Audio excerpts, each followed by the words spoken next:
Então, quando a gente pega esses atentados do Hamas, intencionalmente, ele está chamando Israel para lutar dentro de Gaza. Se ele vai conseguir vencer Israel, as FDI, as Forças de Defesa de Israel, IDF, né, dentro de Gaza, aí é outra questão.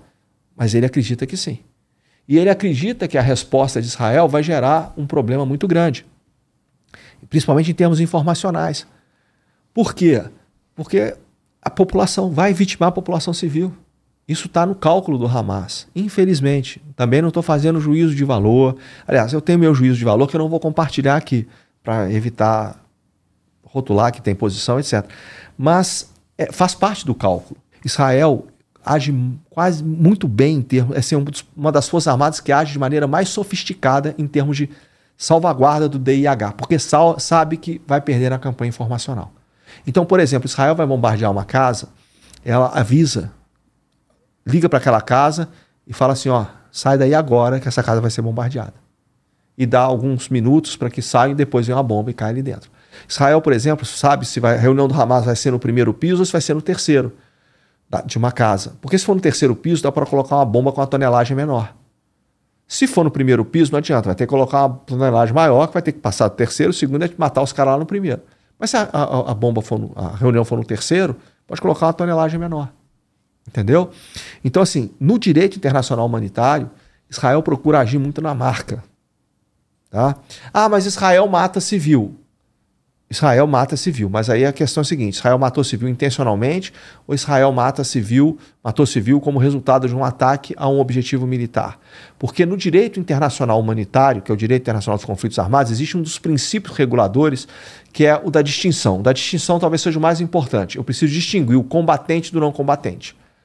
Então o militante do Hamas que porta arma ostensivamente, ele é um combatente, ele pode ser atacado. Ele pode estar dormindo na casa dele 3 horas da manhã com um fuzil guardado. Eu posso soltar uma bomba e matá-lo. Isso é legítimo de uma perspectiva do direito internacional dos conflitos armados, do direito internacional humanitário. Ok?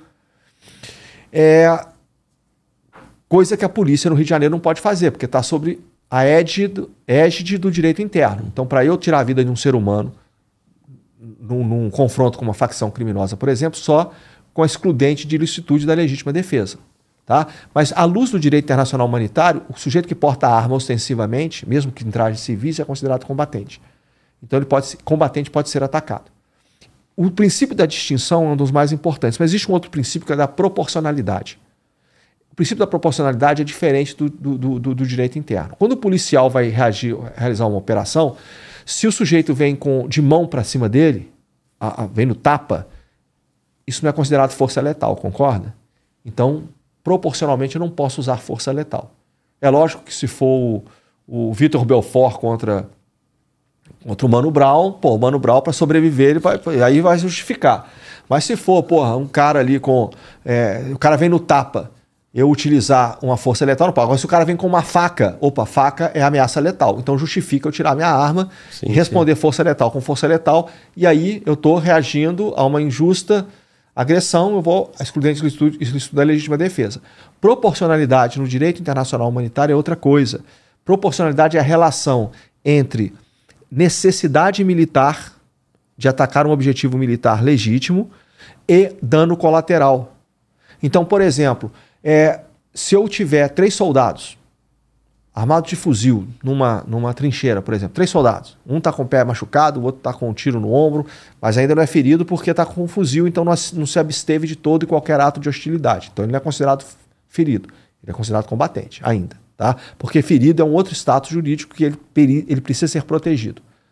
Então, se um soldado ele toma um tiro, ele abre a arma e declina do status de qualquer ato de beligerância, ele deixa o status de combatente e passa a ser ferido, tá?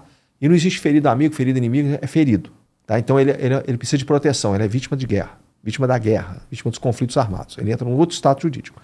Agora, se ele está ferido, mas está com um fuzil, ele não se absteve do ato de hostilidade. Então ele continua sendo combatente.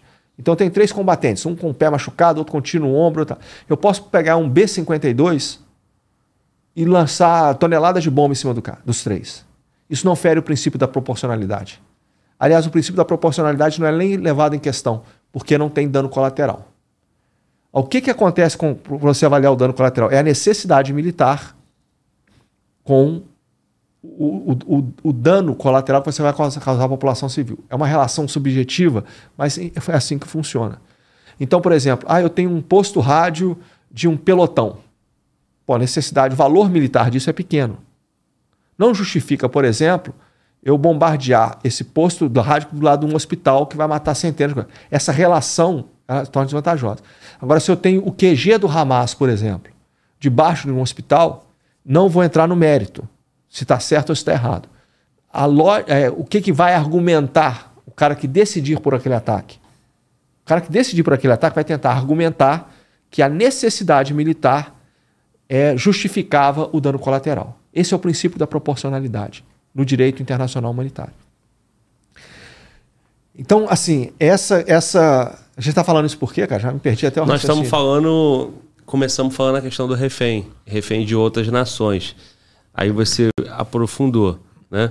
Eu até tenho uma pergunta em relação a isso, que é, quando foi divulgado as nações desses reféns? Sim, eu sei que tem brasileiro. Tem brasileiro. De nações potência, tem cara. Quem ali? Tem americano, deixa eu procurar aqui. Eu recebi essa informação. Tá.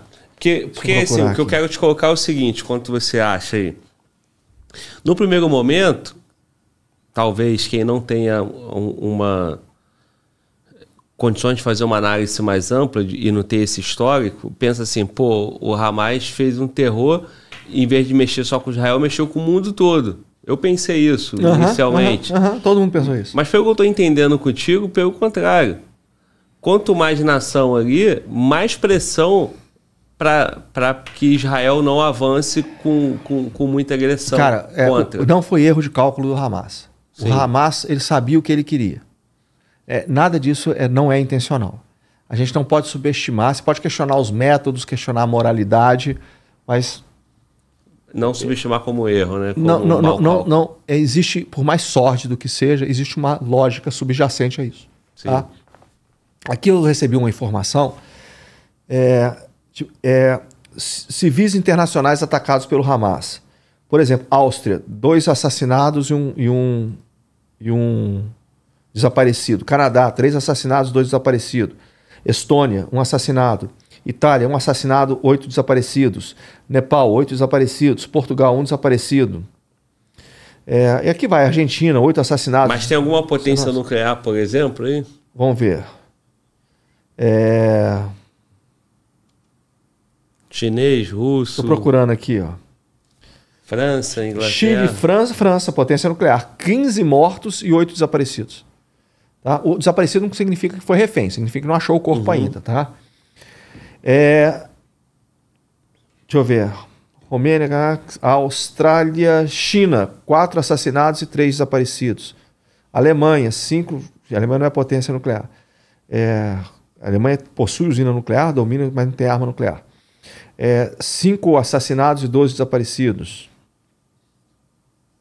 Rússia, 12 desaparecidos e 13 assassinados.